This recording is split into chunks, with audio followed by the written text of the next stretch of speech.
Ellie, thank you for the 10 years of free living in your house. Sasha's voice sliced through the dining room like a slap. I was serving dessert, my famous sweet potato pie, when she dropped those words with a smile that chilled my blood. While you were paying for the electricity, the water, the groceries, the Wi-Fi, absolutely everything, I saved every single dime of my salary. You know what I did with that money, Ellie? She leaned forward, her eyes glittering with malice. I bought my own place, a beautiful modern house, just for Jamal and me. And now we're moving out. We're leaving you here all alone in this old house. Oh, and one more thing. We won't ever talk to you again. We're cutting off all contact, permanently. My son was sitting right beside her, nodding proudly as if his wife had just announced she had won the Nobel Prize. I just stood there, holding the dessert tray, feeling the floor move beneath my feet. Welcome to Betty's Stories. I share new life stories here every day, and I'd really appreciate it if you hit subscribe and liked my video. Now, let's jump back into my story. I'm sure you'll love it if you keep listening till the end.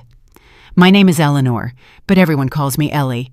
I'm 63 years old, and for a full decade, I was the biggest fool on the face of the earth. But on that Sunday night, at my own dinner table, facing my own son and the viper he called his wife, something inside me broke. Or maybe, finally, something was fixed. This is my story, a story about how a mother's love can become a weakness, and how that weakness can be exploited until you are left with nothing. But it is also the story of how an older woman, tired, humiliated, and invisible, found the strength to rise up and strike back. Because sometimes, justice doesn't come on its own. Sometimes, you have to create it yourself.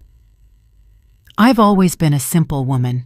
I worked for 40 years as an elementary school teacher, teaching children who could barely sit still how to read. It wasn't a glamorous job, but it filled my heart. My paycheck was never large, but I learned how to manage it well. I married young to a good man named Rob, and together we had Jamal, our only son. Rob passed away 12 years ago from a massive heart attack. One morning, he was having coffee with me, laughing at something silly I'd said, and by the afternoon, he was gone. That's how fast my old life vanished. I was left alone with Jamal, who was 20 at the time and studying engineering at Georgia Tech. I swore to myself that my boy would never feel the emptiness I felt, that he would never lack anything, that I would be enough for the two of us. I kept that promise, perhaps too well. Jamal was always a good kid, studious, responsible, and loving. When he finished college, he landed a decent job at a tech firm in Atlanta. I was so proud. My son, the engineer, the man his father would have wanted him to be. For 2 years, he lived with me, saving money and planning his future. I cooked for him, washed his clothes, and treated him as if he were still my little boy, and he let me. I think we both got used to that dynamic. I needed to feel needed, and he needed to feel cared for. It was comfortable. It was safe. Until he met Sasha. The first time I saw her was on a Saturday afternoon. Jamal walked in with her, holding hands, with that expression of an idiotic man in love who believes he's found the perfect woman. "Mama, this is Sasha," he said with a huge smile. She was pretty, I can't deny that. Long dark hair, perfect skin, a figure any woman would envy. She wore a light green dress that brought out her eyes, and when she greeted me, her voice was soft, almost timid. "Mrs. Johnson, it's such a pleasure to meet you. Jamal talks about you all the time." She hugged me gently, as if I were made of glass. I liked her instantly. How foolish I was. For the first few months, Sasha was charming. She came over for Sunday dinners. She always brought a store-bought dessert. She always had kind words. "Mrs. Johnson, your house is so cozy," she'd say. "Mrs. Johnson, you cook so well." "Mrs. Johnson, Jamal is so lucky to have a mother like you." I melted with every compliment. After years of solitude, after so long of it just being me and my son, having someone else at the table made me feel complete, as if we finally had a family again. I never suspected that behind that sweet smile was a cold calculator, adding up every dollar she could squeeze out of me. It was Sasha who suggested they move in. One night after dinner, while I was pouring coffee, she took my hand delicately. "Mrs. Johnson, Jamal and I are planning to get married soon, but honestly, rent prices here in Atlanta are outrageous, and we want to save up to buy our own house someday. We don't want to start out in debt." She paused, biting her lip as if it was difficult to continue. "I know it's a lot to ask, but would it be possible for us to live with you for a while? Just until we save enough money? 6 months, maybe a year? Of course, we would help with all the expenses." Jamal looked at me with pleading eyes. "Mama, it would be perfect. We could save quickly, and you wouldn't feel so lonely in this big old house." My heart swelled. My son living with me again. A daughter-in-law to keep me company. A house filled with life and laughter. "Of course, yes," I said without a second thought. "This is your home too. You can stay as long as you need." Sasha hugged me tight. "Thank you, Mrs. Johnson. You have no idea how much this means to us. I promise you won't regret it." And in that moment, I believed every single word. They moved in a couple of weeks after the wedding. It was a small, intimate ceremony in a beautiful garden. I paid for Sasha's dress, an elegant ivory design that made her look like a princess. I also paid for the catering, the flowers, and the photographer. "It's the least I can do for my only son," I told them, when they tried to protest, though Sasha's protest lasted exactly 3 seconds before she accepted with a radiant smile. Jamal hugged me tightly that day. "You're the best mother in the world," he whispered in my ear. I cried tears of joy. How blind I was. The first few months were good. Sasha cooked sometimes, cleaned their room, and was polite and conversational. We divided the household chores naturally, like 3 adults living in harmony. She worked at a marketing firm, leaving early and coming home late. Jamal maintained his usual routine. I was still teaching, although I was thinking about retiring soon. On Sundays, we ate dinner together, watched movies, and played cards. I felt like I was part of something again. I felt useful. I felt loved. I didn't realize I was being studied, analyzed, and evaluated as a personal bank from which they could extract everything possible. The change was so gradual that I barely noticed it. First, Sasha stopped cooking. "Oh, Mama Ellie, I'm exhausted from work. Would you mind whipping up something quick?" Then she stopped cleaning the common areas. "I'm just so stressed at the office. I need to relax on the weekends." Then came the special requests. "Mama Ellie, could you make pot roast tomorrow? I'm craving it so much." "Oh, Mama Ellie, the bathroom needs a deep clean. Do you have time this week?" I accepted everything with a smile. They were small things, nothing out of the ordinary. Plus, I liked feeling needed. I liked that they depended on me. It was my way of ensuring they wouldn't leave. Then came the expenses. At first, Sasha contributed some money for groceries. Maybe $200 a month, which didn't cover even half of what we actually spent. But it was something. However, after the 6th month, those contributions became irregular. "Mama Ellie, I'm a little short this month. Would you mind if I pay you double next month?" The next month never arrived. Jamal didn't contribute anything either. "Mama, we're saving for the house. You understand, right?" And I nodded, because that was the goal, wasn't it? For them to buy their house and start their life. In the meantime, I paid for everything.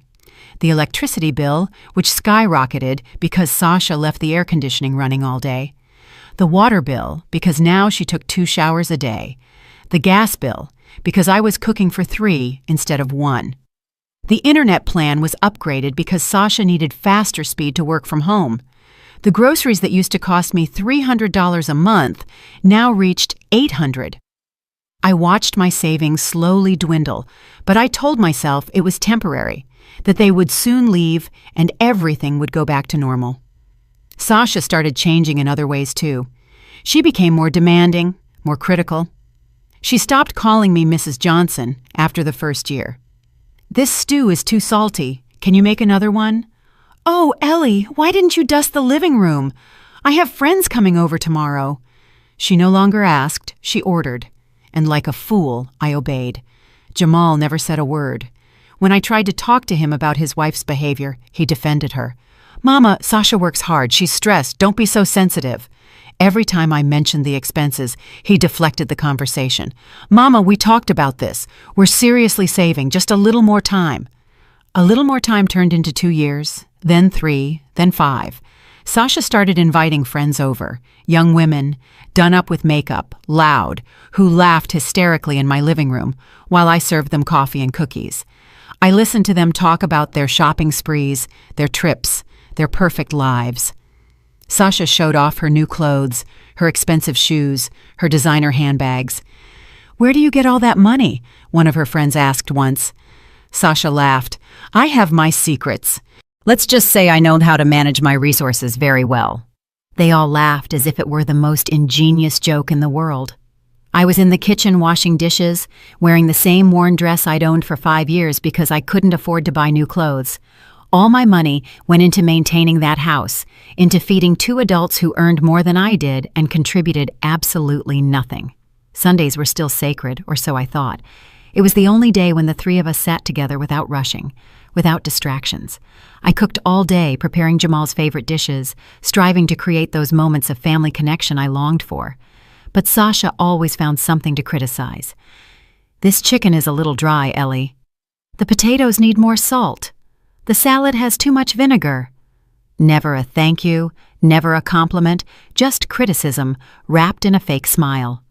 And Jamal remained silent, eating, nodding when his wife spoke, ignoring me when I tried to join the conversation. 8 years went by. 8 years of paying for everything, of cooking for them, of cleaning up their messes, of living like a servant in my own house. My life savings were practically gone. My retirement fund, which was supposed to be my safety cushion, was consumed month after month. I was 62, exhausted, with aching knees from standing so much, with a back shattered from carrying grocery bags. Meanwhile, Sasha looked better and better. New clothes every week, perfect manicure, hair always done at the most expensive salon in town. Jamal looked prosperous too, with his elegant watch and impeccable suits. And I, his mother, the owner of the house they lived in for free, looked older, more worn out, and more invisible every day. Until one afternoon, something changed. I was cleaning their room, something Sasha had stopped doing years ago, when I found some papers sticking out of a drawer. They were bank statements from Sasha's account. My hands trembled when I saw the numbers. She had saved over $150,000. $150,000. While I was draining my account to pay for their meals, she was accumulating a fortune. I kept looking, my heart pounding. I found more documents, receipts for monthly deposits, all labeled with the same note. Own house savings. Every month for years, she had put away almost her entire salary. Not a single cent had been spent on my house. Not one. I sat on their bed with those papers shaking in my hands, feeling the air stop in my lungs. $150,000. While I bought their food, paid their electricity, their water, their Wi-Fi, she kept every cent. While I stopped buying myself clothes, stopped going out with my friends, stopped allowing myself any small luxury, she was secretly building a fortune behind my back. I felt dizzy, betrayed, and stupid. But above all, I felt rage. A cold, deep anger that was born from some dark place inside me I had never known. I put the papers back exactly where I found them. I didn't say anything. That night, I ate dinner with them as if nothing had happened. Sasha complained that the meat was overcooked. Jamal talked about a boring project at his job. I smiled, nodded, and cleaned the table afterward. But inside, something had changed forever. I was no longer the naive mother who believed her sacrifice was appreciated. I was a woman who had finally opened her eyes. And when a woman like me, a woman who has been walked all over for years, finally wakes up, things can get very interesting. The next few days, I dedicated myself to observing, truly observing, and what I saw turned my stomach.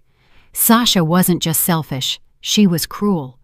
I watched her throw perfectly good food in the trash because she didn't feel like eating it anymore. I watched her leave lights on in empty rooms, the water running while she brushed her teeth, the heat cranked up in the middle of winter, all with absolute indifference because she wasn't paying for any of it. I listened to her phone conversations with her friends, laughing about me. "The old lady is so clueless," she'd say. "She actually thinks we're going to buy a house and leave. Why would we? I have everything free here. It's like living in a 5-star hotel where the maid works for free." Her friends laughed. On the other side of the door, I held back my tears. But the thing that hurt the most was Jamal, my son, the boy I raised alone after his father died, the boy for whom I sacrificed everything. One night, I heard him talking to Sasha in their room. I was walking down the hallway when I heard my name. I stopped, not wanting to eavesdrop, but unable to move. "Do you think your mom suspects anything?" Sasha asked. Jamal laughed. "My mama? Please. She'd do anything for me. She always has. We could live here another 10 years and she would never say a thing. She loves feeling needed." Sasha replied in a silky voice. "You're right. She's perfect. Once we finally have enough money saved, we'll buy the house, ditch her, and that's it. She'll be left here alone. But hey, she's old anyway. It's not like she was going to do anything exciting with her life." They laughed together, my son and his wife, laughing at the stupid old woman who was supporting them. I didn't sleep that night. I stayed awake in my bed, staring at the ceiling, feeling that everything I had believed about my life was a lie. My son didn't love me. He used me. And I had allowed it. Worse, I had enabled it. I had become their perfect victim, their inexhaustible resource. And now they had a plan. Stay until they squeezed out the last cent, and then disappear, leaving me alone, without savings, without dignity, without anything. Well, I thought as I stared into the darkness, two can play that game. If they could plan in secret, so could I. The next morning, I called Aisha. Aisha had been my best friend since college, one of the few people who remained in my life after all these years. She was a lawyer, smart, direct, the type of woman who wouldn't let anyone walk all over her. We met at a coffee shop far from my house. I told her everything, the years of emotional abuse, the draining expenses, Sasha's secret savings, the conversation I had overheard. Aisha listened in silence, her expression hardening with every word. When I finished, she slammed her hand down on the table. "Ellie, this is financial elder abuse, and your son is an accessory. What are you going to do?" I looked her in the eye. "I'm going to protect myself, and I need your help." Aisha designed the plan. It was simple but effective. The house was in my name, completely paid off for 15 years. It was my only real asset, the only thing of value I had left. "Transfer the property to my name," Aisha said. "I'll hold it in a 6-month trust. If they try anything legal, they won't be able to touch you. The house will be protected. And when the time is right, we sell it, you take the money, and you start over." I hesitated. It was a huge risk, but Aisha was my friend of 40 years. If I couldn't trust her, I couldn't trust anyone. "Do it," I finally said, and so began my silent counterattack. The transfer took 3 weeks. 3 weeks during which I stuck to my normal routine. I cooked, I cleaned, I smiled, I pretended. Sasha and Jamal noticed nothing different. Why would they? I was predictable, reliable, manipulable. Poor Ellie, always available, always generous. They never imagined that behind that facade of a devoted mother, I was moving pieces on a chessboard they didn't even know existed. Aisha handled everything with absolute discretion. No documents came to my house. All signatures were done at her office. By the time Sasha and Jamal realized what had happened, it would be far too late. In the meantime, I kept investigating. I checked every paper they left lying around. I listened to every conversation I could. I discovered that Sasha earned almost $4,000 a month. Jamal earned $5,000. Together, they brought home $9,000 monthly and contributed absolutely nothing. I, with my retirement pension of $1,800, paid for everything. The monthly household expenses were approximately $2,500. That meant I was left with less than $500 a month for my own needs, while they saved almost all their money. I did the math. In 10 years, they had likely saved over $300,000 combined, living completely free at my expense. I also discovered something else, something that made my blood boil. I found messages on Jamal's phone that he had left in the living room. Messages with Sasha where they discussed what they would do when I finally kicked the bucket. That's how they put it. Those exact words. They talked about selling my house, splitting the money, and buying something bigger with the profits. Jamal wrote, "She has no other relatives. Everything will eventually be ours. We just have to wait." Sasha responded, "Or we could speed up the process. If we stress her out enough, maybe she'll get sick faster. Stress works wonders." I read it 3 times to make sure I had understood correctly. My daughter-in-law was actively suggesting accelerating my death, and my son didn't say no. He simply replied with a laughing emoji. I put the phone back where I found it. I walked to the bathroom. I looked at myself in the mirror. I saw a 63-year-old woman with gray hair I no longer had money to dye, with deep wrinkles around her eyes, with the tired skin of someone who had worked all her life. But I also saw something else. I saw fury. I saw determination. I saw a woman who was no longer going to be a victim. "You're going to regret this," I whispered to my reflection. "Both of you are going to regret this." And I started planning the perfect moment for my revenge. 2 more months passed after the house transfer, 2 months in which I perfected my performance. I became the same old Ellie, perhaps even more subservient, quieter, more invisible. Sasha noticed the change and interpreted it as defeat. "You look tired, Ellie," she said to me one day with fake concern. "Maybe you're aging too fast. You should take better care of yourself." She smiled with that poisonous sweetness she had perfected. I just nodded, lowering my gaze like a defeated woman. Inside, I was smiling. I let her believe that she had completely broken me. That would make her more careless, more confident. And confident people make mistakes. During those weeks, I also started documenting everything. Aisha had advised me to gather evidence just in case. I photographed Sasha's bank statements every time she left them visible. I recorded conversations on my phone where she and Jamal discussed their plans. I kept the receipts for all the groceries and household purchases, showing that I paid for absolutely everything. I made a detailed list of every monthly expense, every bill, every dollar I had invested in keeping those 2 leeches. Aisha reviewed everything and nodded in approval. "This is pure gold, Ellie. If they ever try to sue you or claim anything, we'll bury them with this." I felt powerful for the first time in years. Sasha began to be openly cruel. She no longer feigned respect or gratitude. She treated me like an incompetent employee. "Ellie, this house is a mess. What have you been doing all day?" she yelled at me one afternoon when she got home from work. I had spent all morning cleaning, but she had come in and thrown her coat on the sofa, left her shoes in the middle of the living room, and spilled coffee in the kitchen. "I'm sorry," I murmured, picking up her things. She scoffed. "You should be. Jamal and I work hard. The least you can do is keep the house decent." Jamal, sitting on the armchair with his laptop, didn't even look up. His silence was support.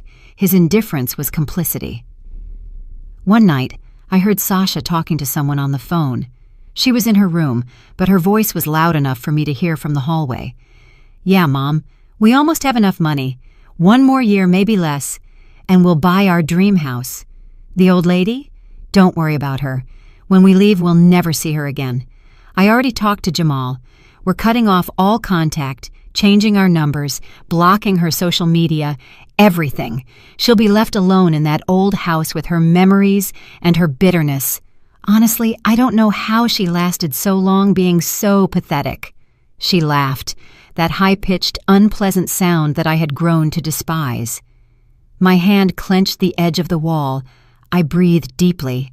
Soon, I told myself, very soon. I decided the perfect time would be Sunday. Sunday was sacred to them. The day I prepared the special dinner, the day we sat together as a family. It would be poetic that on that day, in that scene of false normalcy, I would finally show my hand. I talked to Aisha, and we scheduled everything.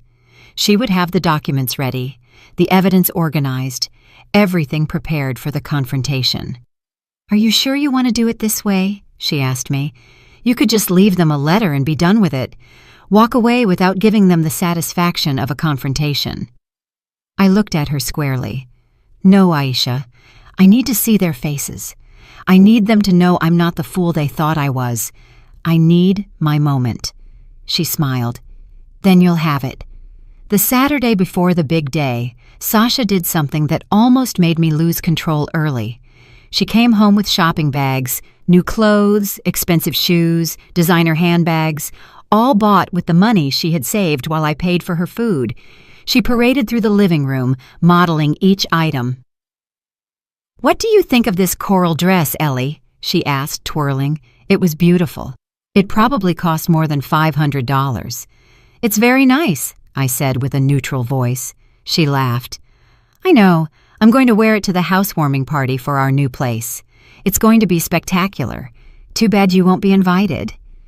She said it as if it were a joke, but her eyes held the truth. Jamal laughed from the sofa, too. "Mama isn't much for parties anyway, right, Mama?" They looked at me, expecting me to shrink, to feel small. Instead, I smiled. "You're right, son. I'm not much for parties." And I went to my room, leaving them confused by my lack of reaction. That night, alone in my room, I took out all the documents I had been keeping. Sasha's bank statements, the messages I had photographed from Jamal's phone, the receipts for my payments, the recordings of their cruel conversations, the house deed now in Aisha's name, the letter from my lawyer notifying them that the property would be sold. Everything was there, organized, perfect.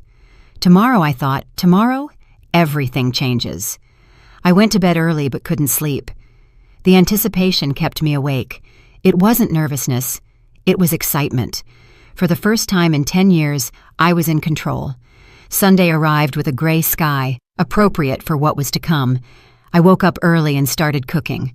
I prepared everything Jamal loved: roast chicken with potatoes, fresh salad, homemade biscuits, and of course, my sweet potato pie. I wanted everything to be perfect, for this last Sunday to be etched in their memories. Sasha came downstairs at noon, yawning in her pajamas. "Smells good," she said with little enthusiasm. "What time are we eating?" "At 3, I replied. She poured herself coffee and sat down to check her phone, ignoring me completely. Jamal appeared an hour later, also in comfortable clothes, also glued to his cell phone. Neither offered to help. Neither asked if I needed anything. They were like two guests in a hotel waiting to be served. At 3 o'clock sharp, the table was set, plates perfectly placed, glasses full, silverware shining. I had put in a lot of effort. Sasha and Jamal sat down without saying thank you. They started serving themselves without waiting for me to sit down. It was their routine. I sat in my place at the end of the table and watched them eat. Sasha criticized that the chicken was a little dry. Jamal said the salad needed more lemon. I just nodded without defending myself. We ate in an uncomfortable silence, interrupted only by their occasional comments about their jobs, their plans for the week, their lives where I didn't matter. When they finished the main course, I got up to fetch dessert. I brought the perfect golden pie with its shining caramel glaze. I placed it in the center of the table. As I was serving it, Sasha wiped her mouth with her napkin and cleared her throat. There was something in her posture, something theatrical, that put me on alert. Jamal looked at her and smiled. Something was about to happen. And then she spoke. "Ellie, Jamal and I have an announcement to make." Her voice was cheerful, almost sing-song. My heart started beating faster. This was the moment I had been waiting for. "Go ahead," I said calmly, sitting back down. Sasha leaned forward, her eyes gleaming with that malicious shine I now knew so well. And then she let out the words they had been rehearsing, the words they thought would destroy me. "Mama Ellie, thank you for the 10 years of free living in your house. While you were paying for the electricity, the water, the groceries, the Wi-Fi, absolutely everything, I saved every single dime of my salary. I bought my own place, a beautiful, modern house just for Jamal and me. And now we're moving out. We're leaving you here all alone in this old house, and we won't ever talk to you again. We're cutting off all contact permanently." She paused dramatically, savoring my supposed agony. "We move next month. Goodbye, Ellie." The silence that followed her words was thick, heavy. Sasha looked at me with a triumphant smile, expecting to see me cry, beg, or break down. Jamal had his arms crossed, his chin raised, proud of his wife, proud of having used me for a full decade. They expected my collapse. They expected tears, despair, pleas for them not to abandon me. But I just sat there, my hands on the table, staring at them. And then I did something they didn't expect. I smiled. Not a sad or defeated smile, but a genuine, almost amused smile. "Is that all?" I asked in a quiet voice. Sasha blinked, her triumphant expression wavering for a second. "Excuse me?" I said, "Is that all? Are you done with your speech?" My tone was almost casual, as if we were discussing the weather. Sasha straightened in her chair, her smile returning, but now with a touch of confusion. "Ellie, I don't know if you understood what I just said. We're leaving. You're alone forever." She emphasized every word as if I were slow to comprehend. I nodded slowly. "Oh, I understood you perfectly. You lived here for 10 years for free. You saved all your money while I paid for absolutely everything. You bought a house. You're leaving. You're cutting contact. Yes, I heard you. It's a brilliant plan, Sasha. Truly brilliant." My sarcasm was evident, but they were too confused to process it. Jamal leaned forward. "Mama, are you okay? I thought you'd be, I don't know, more upset." I laughed. It was a short, dry laugh. "Why would I be upset, Jamal? After all, you two have been so considerate, so generous with me all these years." The sarcasm dripped from every word. Sasha frowned. Something wasn't going as she had planned. I wasn't reacting like the docile victim she expected. "Ellie, maybe you're not grasping the magnitude of what's happening. We are leaving you alone, without family, without anyone." Her voice now held a touch of irritation. I was ruining her moment of glory. I leaned back in my chair, crossing my arms, maintaining that mysterious smile. "Sasha, Jamal, I have to tell you something. A very interesting coincidence." My voice was calm and controlled. "It turns out I have some news too, and I think you're going to love it." I got up from the table slowly. I walked to the sideboard where I had left a thick manila envelope. I had placed it there that morning, anticipating this exact moment. I took it and returned to the table, placing it in front of me. Sasha stared at the envelope as if it were a venomous snake. "What is that?" Jamal asked in a tense voice. "This," I said, patting the envelope, "is the result of 6 months of very careful planning. You see, a few months ago, I had an epiphany too. I discovered some very interesting things." I opened the envelope slowly, savoring every second of their growing discomfort. I took out the first document and slid it across the table toward Sasha. "Do you recognize this?" It was a copy of her bank statement, the one showing the $150,000 saved. Sasha went pale. How did you get that?" Her voice was barely a whisper. "Oh, you left it in your room, along with many other interesting things." I pulled out more papers. "Here are receipts for all your luxurious purchases. Clothes, shoes, handbags, trips, all paid for with the money you saved while living free in my house." Jamal tried to intervene. "Mama, you're invading our privacy. You can't just go through our stuff." I looked at him with an icy calm. "Privacy? In my house?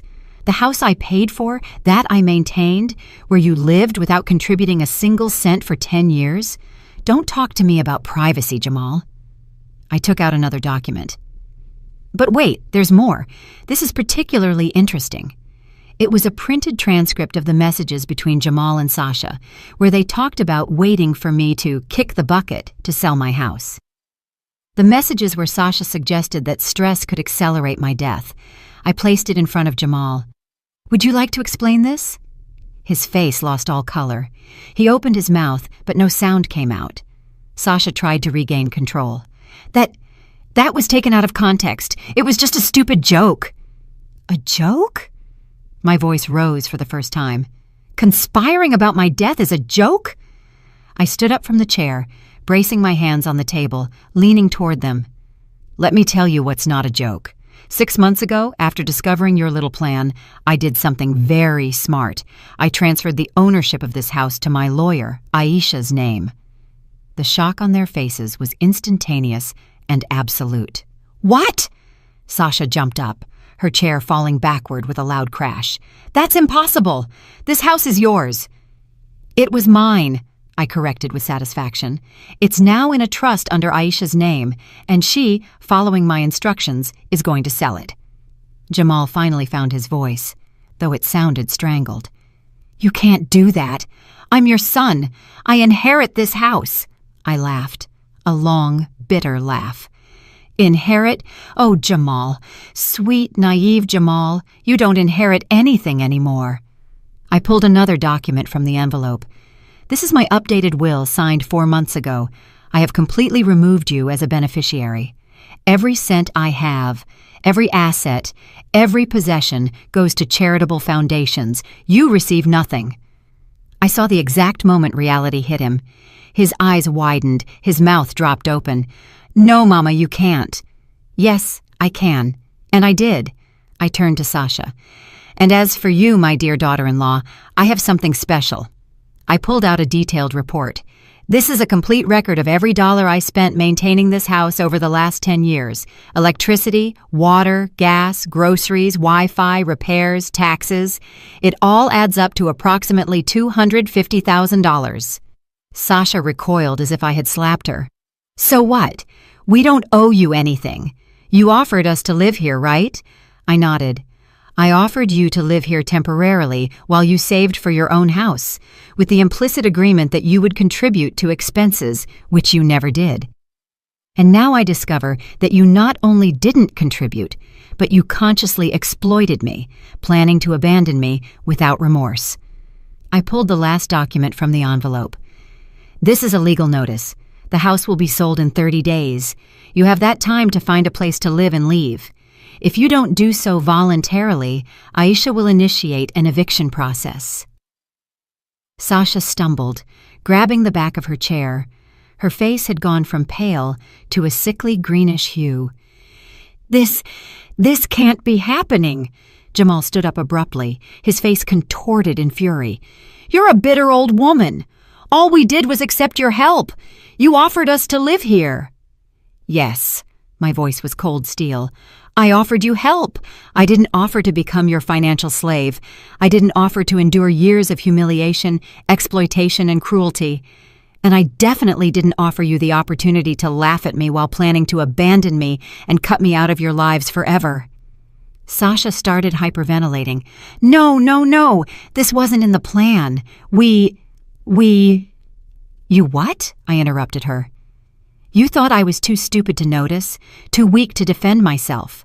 I underestimated you for years, but you underestimated me." I walked toward the window, turning my back to them. "The house is being sold, you are leaving, and I am starting over.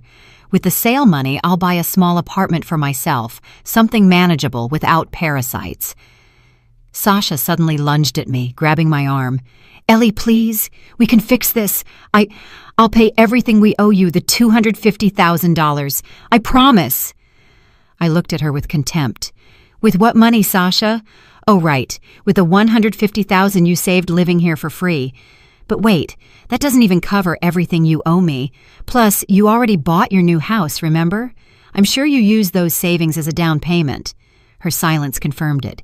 "We can sell the new house," she stammered. "We can get the money back." "I'm not interested in your money," I said firmly, pulling my arm out of her grasp. "This is no longer about money. It's about dignity. It's about respect. It's about justice." Jamal stepped closer, his eyes pleading. "Mama, I'm your son. Your only son.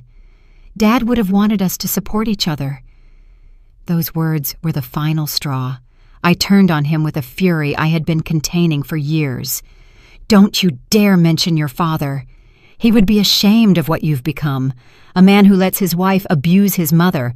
A man who plans to abandon the woman who sacrificed everything for him. Your father was honorable, hardworking, generous. You are his opposite."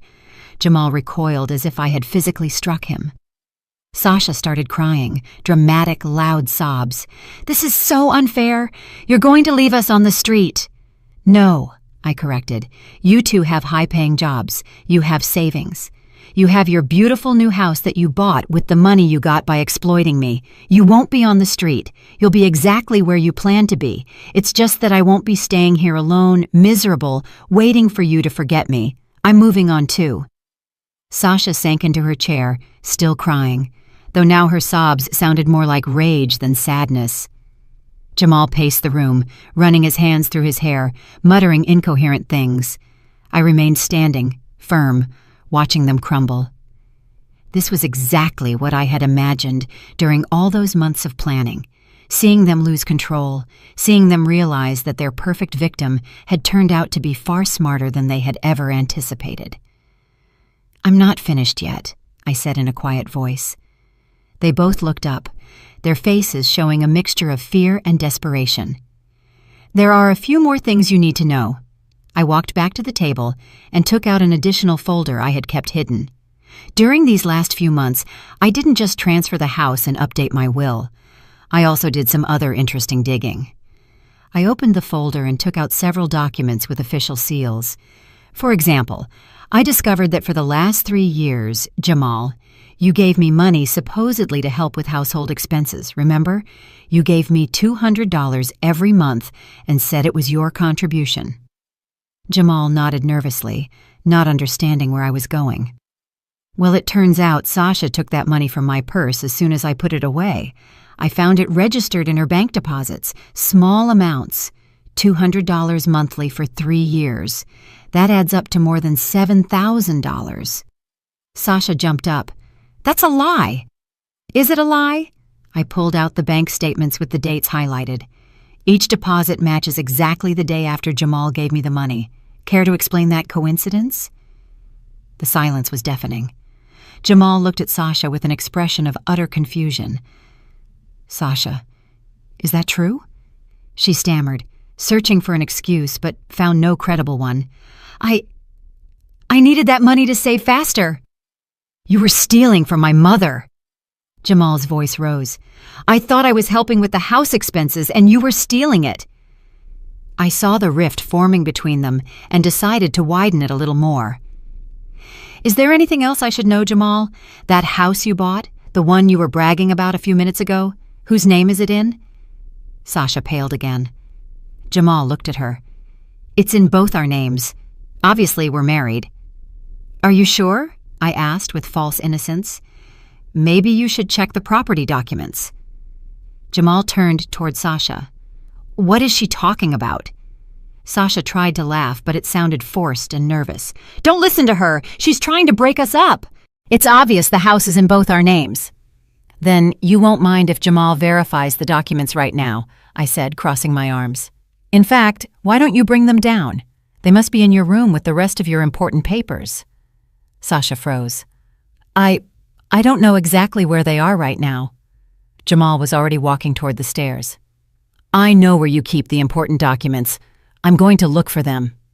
"Jamal, wait!" Sasha ran after him, but he was already climbing the steps 2 at a time. I heard them arguing upstairs, drawers opening, papers rustling. I stayed in the dining room, waiting patiently. I knew exactly what he would find because I had seen those documents myself weeks ago. 5 minutes later, Jamal came down the stairs with a folder in his hand and an expression of absolute betrayal on his face. Sasha was behind him, trying to explain, her words tumbling over one another. "Jamal, let me explain. There's a reason." "A reason?" he yelled. It was the first time in 10 years I had heard him raise his voice like that. "The house is only in your name. Only yours." He hurled the documents onto the dining room table. Sure enough, the property deed showed only Sasha Vance as the owner. I thought it would be easier for the paperwork, Sasha stammered. We were going to add your name later. Later when? Jamal was furious now, his face red, the veins in his neck prominent. We spent all our money on that house, and it's not even in my name. What happens if we get divorced? I have nothing. Sasha tried to touch him, but he pulled away. We're not going to get divorced, honey, trust me. I decided to add more fuel to the fire. Jamal, did you know Sasha has been looking for divorce lawyers? They both turned to me. What? Jamal seemed to be on the verge of a breakdown. I took another document from my magic folder. 2 months ago, Sasha consulted with 3 different law firms specializing in divorce. I have the emails. Sasha shook her head violently. That's false! You're making things up! Am I making things up? I extended the printed papers to Jamal. Read the dates. Read the contents of the consultations. She specifically asked about how to keep assets acquired during the marriage in case of separation. Jamal read the documents with trembling hands. His expression shifted from fury to something much worse, absolute devastation. Sasha, you were going to leave me. His voice sounded broken.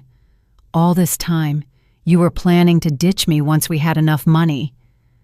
Sasha opened her mouth to deny it, but the evidence was irrefutable. I was just exploring options, just in case. It doesn't mean anything. Just in case what? Jamal dropped the papers. Just in case you decided you didn't need me anymore? Just in case you found someone better? Just in case you decided you wanted the house all to yourself? Tears started rolling down his cheeks. My son, the man who had been so proud of his manipulative wife, was finally seeing the truth, and it hurt. I almost felt sorry for him. Almost. Jamal, Sasha said pleadingly, you're the one who doesn't understand. I did all of this for us. For our future. Our future? He laughed bitterly. There is no us in anything you did. The house is in your name. You consulted divorce lawyers. You stole the money I gave my mother. What part of that was for us? Sasha turned to me with pure hatred in her eyes. This is your fault. You put these ideas in his head. You're manipulating him. I laughed. A genuine, liberating laugh. I'm manipulating him, Sasha. All I did was show him the truth. You manipulated yourself with your own greed and deceit. Jamal sat down heavily on the sofa, his head in his hands. I can't believe I was so blind. For years, Mama, for years, I treated you like you didn't matter. I let Sasha mistreat you. I supported every horrible decision she made, and all this time, she was planning to betray me, too. His voice cracked. I'm an idiot. I wouldn't contradict him.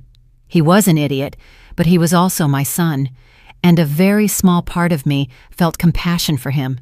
A very small part. Sasha attempted one last desperate move. She fell to her knees in front of me, clasping her hands in supplication. Ellie, please. I know I made mistakes. I know I was cruel, but we can fix it. You can keep the house. We'll leave. Just don't destroy us like this. I looked down at her. This woman who had made my life miserable for a decade, who had conspired to abandon me, who had possibly wished for my death. Sasha, I'm not destroying you. I'm freeing you. Now you can go to your precious new house, the one you bought with the money you saved by exploiting me. You can live there alone, or with Jamal, if he still wants you after all this. But it won't be on my property, not with my blessing, not with my silence. I stepped away from her. You have 30 days.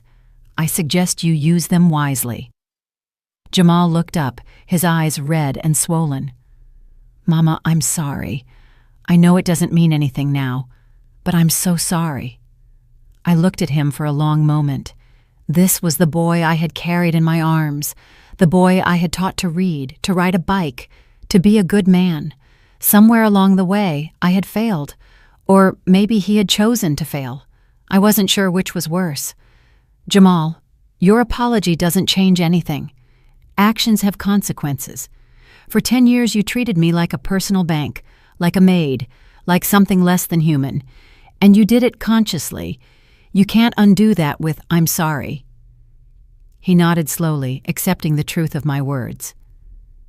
"Will you ever forgive me?" he asked.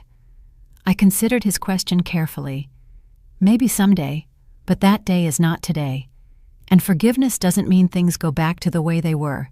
That will never happen again. Sasha finally stood up from the floor, her mask of vulnerability dropping to reveal the cold, calculating face she had been hiding all this time. "You know what, Ellie? I'm glad this happened. I'm glad you finally showed your true colors. We always knew you were a bitter, resentful old woman. Now everyone will see it." I smiled at her last pathetic attempt to hurt me. "Sasha, you can tell whoever you want, whatever you want. I have complete documentation of every dollar I spent, every abuse I suffered, every lie you told. If you try to defame me, I will bury you with evidence. And believe me, after all these years of enduring your cruelty, I will have no problem making it public." Her bravado vanished instantly. She knew I was serious. "Now," I said, addressing both of them, "I suggest you start packing. The clock is ticking." The next few days were strangely quiet in the house. Sasha and Jamal moved like ghosts, avoiding me, avoiding each other. Meals were no longer shared. I ate alone in the kitchen while they hid in their room or went out to eat. The atmosphere was so tense you could cut it with a knife. But I was at peace. For the first time in years, I felt like I was breathing clean air. I no longer had to pretend. I no longer had to submit. I no longer had to be invisible in my own house. I walked through the hallways with my head held high, knowing that every day that passed was one less day with them under my roof. Aisha came to visit a week after the confrontation. We sat in the backyard with coffee, away from prying ears. "How are things going?" she asked, studying my face. "They're packing slowly, resentfully, but they're doing it," I replied, taking a sip of my coffee. "Sasha barely speaks to me. Jamal tries to start conversations sometimes. I think he's looking for some way to fix things, but I have nothing to say to him." Aisha nodded in approval. "Good. Maintain your distance. The house already has 2 purchase offers. Both good. You could get close to $300,000 from the sale." I smiled. $300,000. After paying commissions and legal fees, I would have enough to buy a comfortable apartment and have a financial cushion for my golden years. I could finally live without the constant pressure of supporting 2 parasitic adults. One evening, about 2 weeks after the big confrontation, I heard raised voices coming from Sasha and Jamal's room. It wasn't my intention to listen, but the walls of the house were thin, and they didn't bother to lower their volume. "I can't believe you were so stupid," Jamal yelled. "You put the house only in your name. You consulted divorce lawyers. What were you thinking?" Sasha's voice was defensive and sharp. "I was thinking about protecting myself. You're a weak man, Jamal. You always let your mother control you. I needed to make sure I had something that was just mine." "Weak?" Jamal's voice sounded wounded. "I followed you in everything. I supported every horrible decision you made. I let us mistreat my mother for years, and this is how you repay me? Planning to leave me with nothing? Oh, please, don't play the victim now. You knew exactly what we were doing. Don't pretend you're innocent." She was right about that. Jamal wasn't innocent. He had been an active participant in my exploitation, not just a passive spectator. But it was interesting to watch their relationship crumble under the weight of their own lies and betrayals. Sasha had built her perfect plan: exploit the stupid mother-in-law, save all the money, buy a house only in her name, and eventually dispose of both me and Jamal. It was brilliant in its cruelty, but like all plans built on deceit, it fell apart the moment the truth came to light. "I don't want to talk about this anymore," Sasha said in a tired voice. "We need to focus on moving.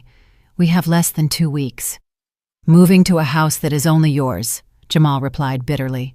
"Yes, unless you'd prefer to sleep on the street." The silence that followed was heavy, and final. The next day, Jamal knocked on my bedroom door. It was early morning, barely dawn.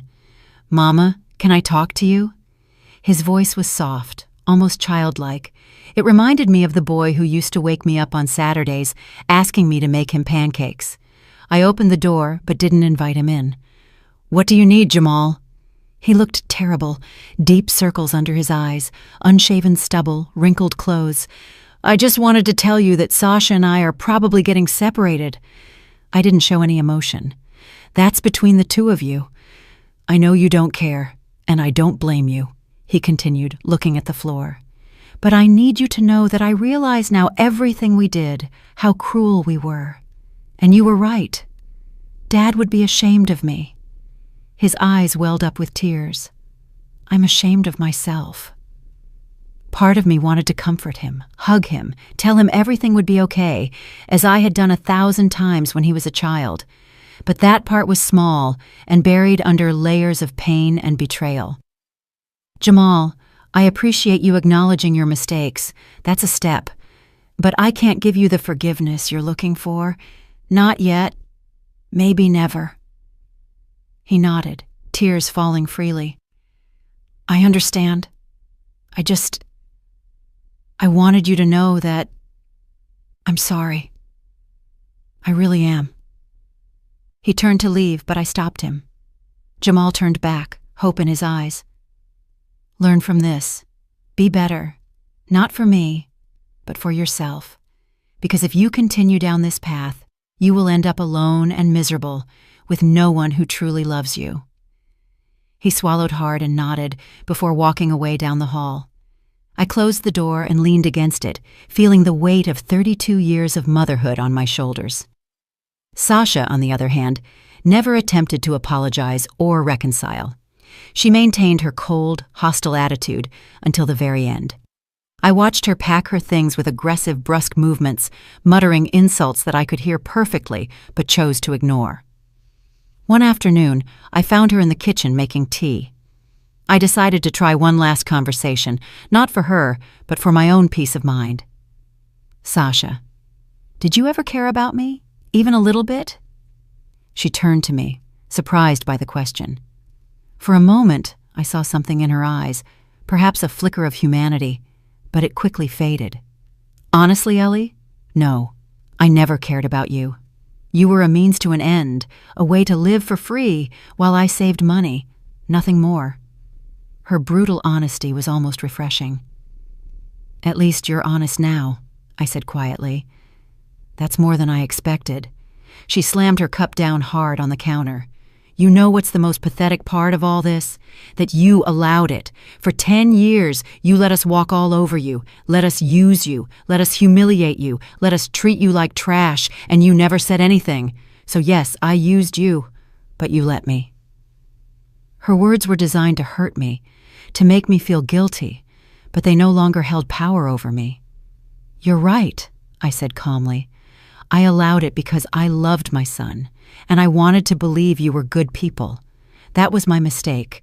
But the difference between you and me, Sasha, is that I learned from my mistake. I changed. I defended myself. You are still the same cruel, selfish person you always were, and that's something you'll have to live with for the rest of your life." She glared at me with pure hatred before storming out of the kitchen, leaving her tea untouched.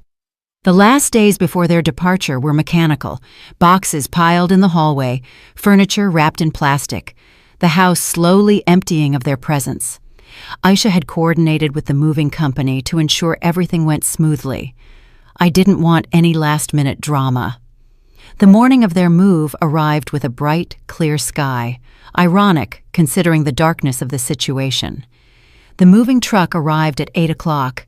Husky men started loading boxes and furniture. Sasha supervised everything with a hard expression, barking orders like a general on a battlefield. Jamal helped in silence, avoiding my gaze every time our paths crossed in the house. By noon, almost everything was loaded. The house looked strangely empty without their belongings. I could see the marks on the walls where pictures had hung, the empty spaces where furniture had been. It was as if their presence was being systematically erased, and the feeling was tremendously liberating. Sasha was the first to leave. She stood at the front door, looking at me one last time. "I hope you're happy," she said, venom in her voice.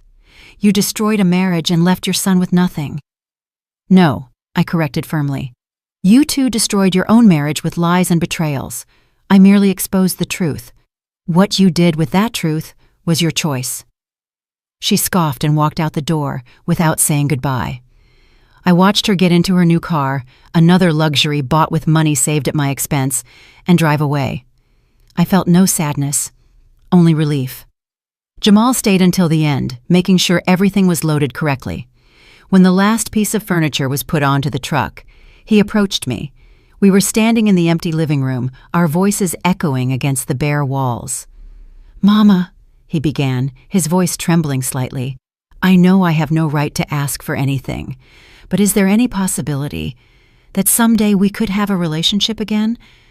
Not like before, but something." I looked at him, this man who was my son, but also a stranger. "Jamal, I don't know what the future holds for us. Right now, I need time. I need to heal. I need to rebuild my life without the shadow of what you both did to me. If you are ever ready to be a true son, one who respects and values me, maybe we can talk, but I can't promise you anything." He nodded sadly. "It's more than I deserve." He leaned in as if to hug me, but stopped himself. "Take care, Mama." "You too, Jamal." And with that, he left. The door closed behind Jamal with a soft but definitive sound.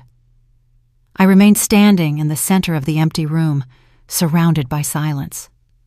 A silence that was not oppressive or lonely, but liberating. For the first time in 10 years, the house was completely mine again. There were no voices criticizing my food. There were no heavy footsteps on the stairs at midnight. There was no tension floating in the air like a toxic cloud. Only peace. I walked slowly through each room, touching the walls, looking out the windows, silently saying goodbye to this place that had been my home for so many years. Soon, this too would change, but for now, I enjoyed this moment of transition. That night, I slept better than I had in years. There were no nightmares.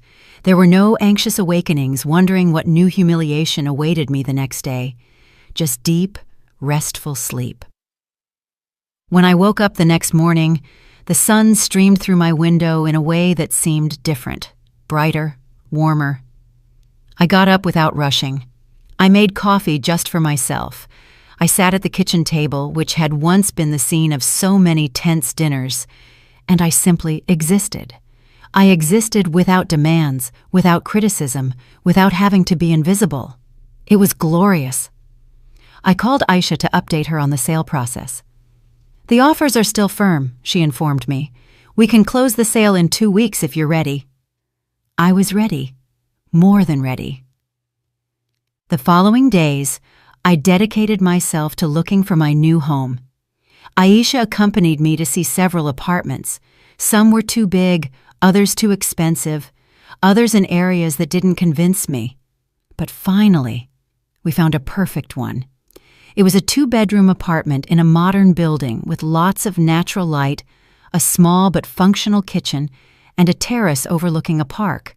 Most importantly, it was completely mine. No one else would live there. No one else would contaminate it with their negative presence. It was my sanctuary. I signed the purchase contract that very afternoon, feeling an excitement I hadn't experienced in years. This was a new beginning, a second chance to live life on my own terms. While waiting for the transactions to be completed, I started getting rid of things. Old furniture that carried too many bitter memories, decorations that Sasha had constantly criticized, objects that simply no longer had a place in my new life. I donated a lot to charities, sold some things, and threw away others. It was cathartic, as if I were cleaning not only my physical space but also my emotional space. Every trash bag I took out, every piece of furniture that was taken away, was a weight off my soul. I was literally leaving the past behind, piece by piece.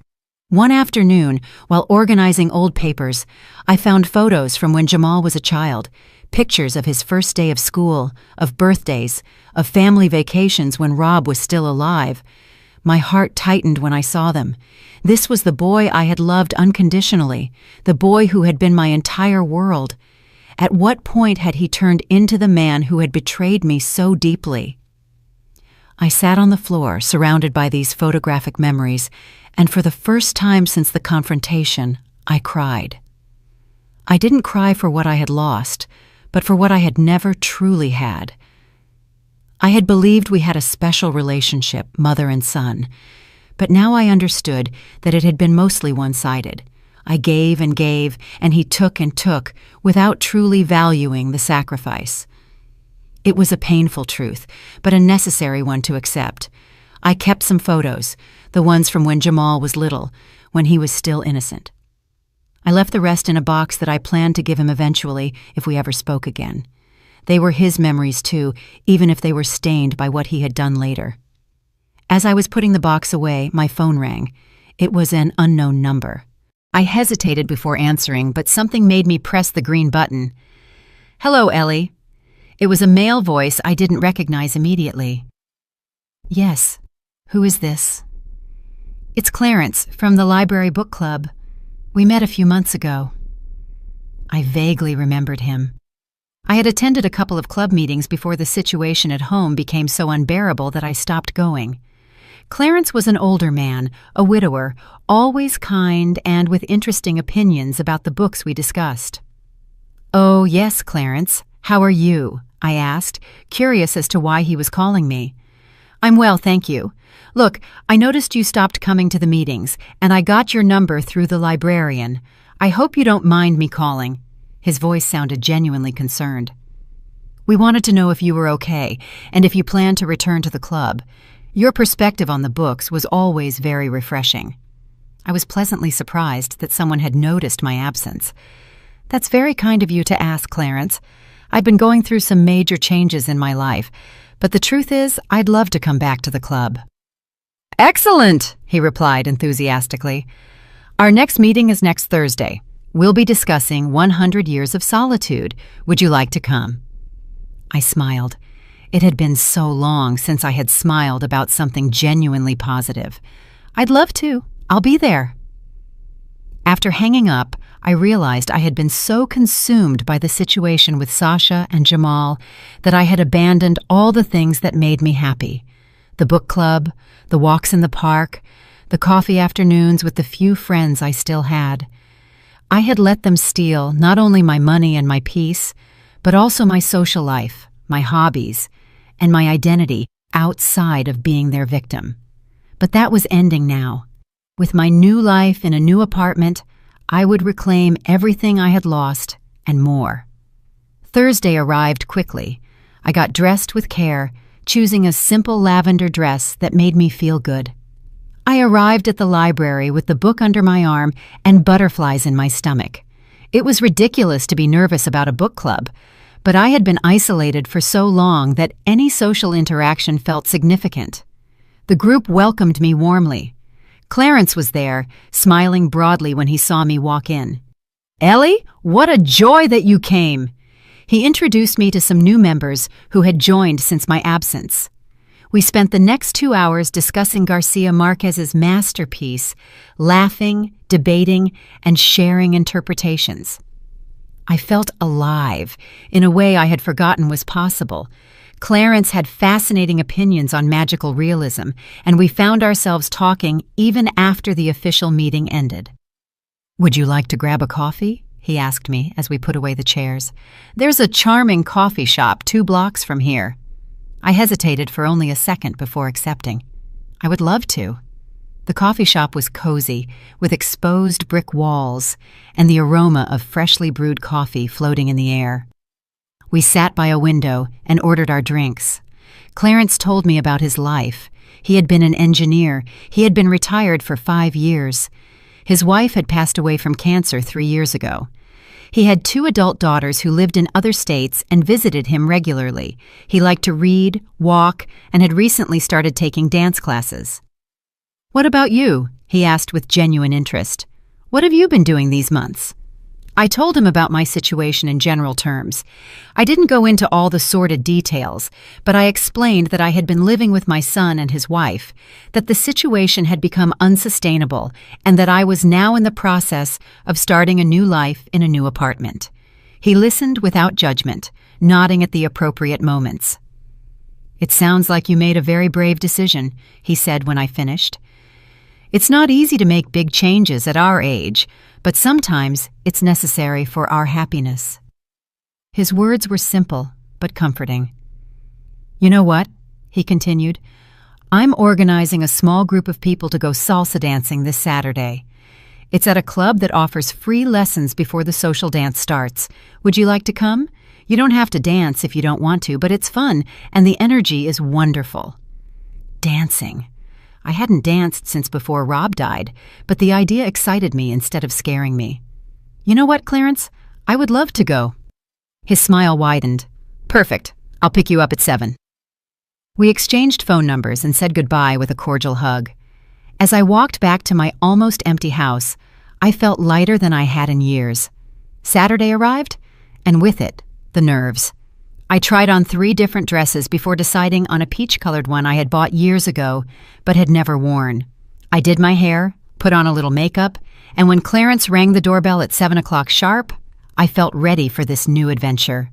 The dance club was packed with people of all ages, but mostly older adults like us. The salsa class was fun and challenging.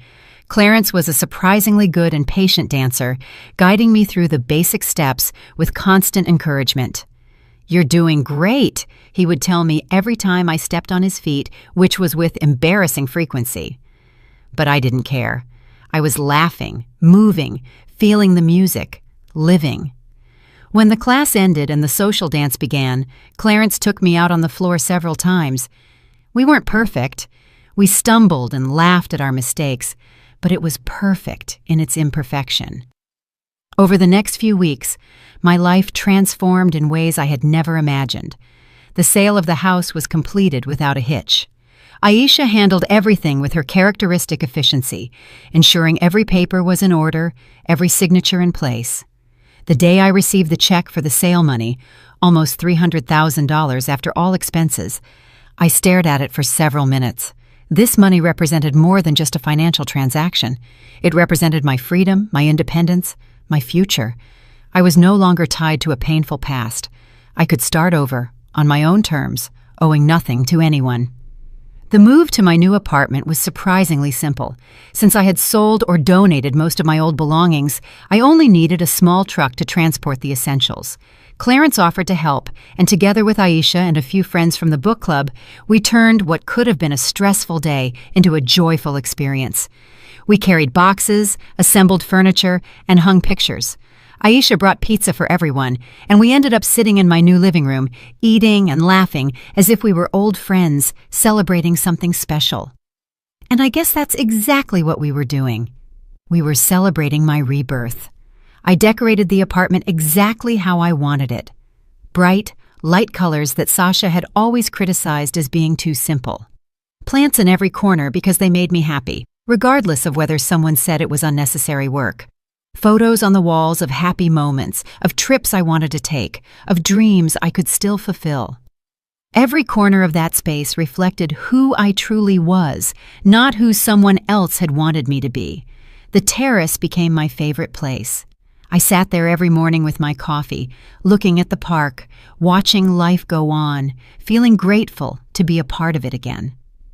Clarence became a constant presence in my new life, not invasively or hurriedly, but naturally and comfortably. We went to the book club together every week. We danced salsa on Saturdays. We walked in the park on Sundays. Sometimes we just sat on my terrace or his balcony, drinking coffee, talking about books, about life, about our pasts and our futures. It was easy to be with him. There were no games, no manipulation, no impossible expectations, just 2 older people enjoying mutual company, building something genuine and honest. After so many years of toxic relationships, this simplicity was revolutionary. One day, 3 months after moving in, Clarence and I were preparing dinner together in my kitchen. He was chopping vegetables while I seasoned the chicken. We worked in sync, talking about trivial things, laughing at silly jokes. At one point, he stopped and looked at me with a serious expression. "Ellie, there's something I want to tell you." My heart skipped a beat. These last few months have been the happiest I've had since I lost my wife. You've given me back something I thought I had lost forever, the ability to feel joy, to look forward to tomorrow. I don't know exactly what we are, and I don't need labels, but I just need you to know that you are important to me. His words moved me deeply. Clarence, you're important to me too. You helped me remember that life doesn't end when you're betrayed, that there's still goodness in the world. There are still reasons to smile. We hugged in that kitchen, two survivors of difficult lives, finding comfort and hope in each other. 4 months after Sasha and Jamal moved out, I received a call. It was Jamal. My first instinct was not to answer, but something made me press the green button. "Hello, Mama." His voice sounded tired, defeated. "Hello, Jamal." I kept my tone neutral. "I know you probably don't want to talk to me, but I needed to tell you something. Sasha and I officially divorced last week." It didn't surprise me. "I'm sorry to hear that," I said. It was partly true. "How are you?" "I'm surviving. I had to sell my share of the house she bought to pay off debts. Turns out Sasha had taken out several loans in my name without my knowledge. I'm living in a small apartment, basically starting from scratch." There was a long pause. "Mama, you were right. About everything. About her, about me, about what we did. I was a blind idiot." "Jamal," I said carefully, "I appreciate you recognizing your mistakes. That's only the first step. What matters is what you do now with that awareness." "I know." His voice cracked slightly. "I'm in therapy, trying to understand how I became someone capable of treating his own mother that way. I don't expect your forgiveness, but I want you to know that I'm working on being better." For the first time since the confrontation, I felt something akin to hope regarding my son. It wasn't much, just a tiny sprout, but it was there. "I'm glad to hear that, Jamal. I truly am." "Do you think we could ever, grab a coffee or something?" he asked timidly. I thought about it carefully.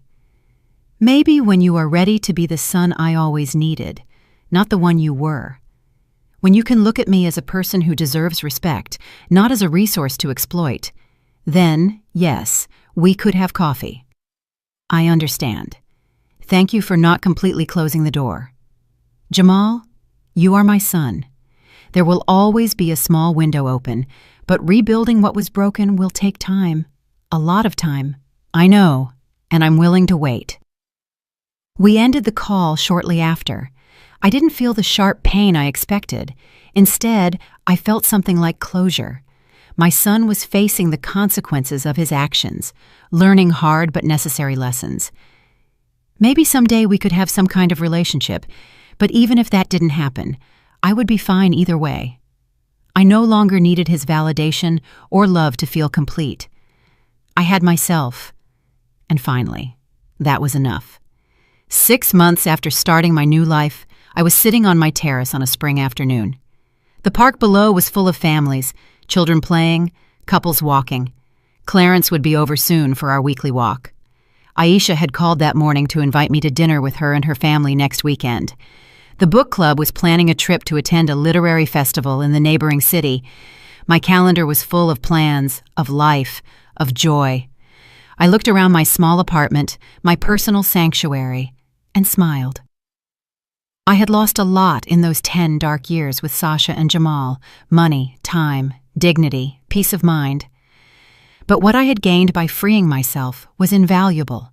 I regained my voice, my strength, and my ability to choose my own path. I was no longer the Ellie who allowed herself to be walked on. I was no longer the mother who sacrificed herself into invisibility. I was simply Eleanor, a 63-year-old woman who had survived betrayal, found the courage to defend herself, and was now living every day on her own terms. Some people might say I acted harshly, that I was cruel to kick my son and his wife out that way. But I knew the truth. It hadn't been cruelty. It had been justice. It had been self-love. It had been the decision of a woman who finally understood that she couldn't save others by destroying herself. The doorbell rang. It was Clarence, punctual as always, with that warm smile that made my days better. I put on my comfortable walking shoes, grabbed my jacket, and went out to meet him. As I closed the door of my apartment behind me, I thought about how far I had come. The past was the past. The future glowed with possibilities, and the present, this perfect moment, was completely mine. I'm really glad you're here and that I could share my story with you. If you liked it, show me by liking the video and subscribing to my channel. Let's see how many of us there are.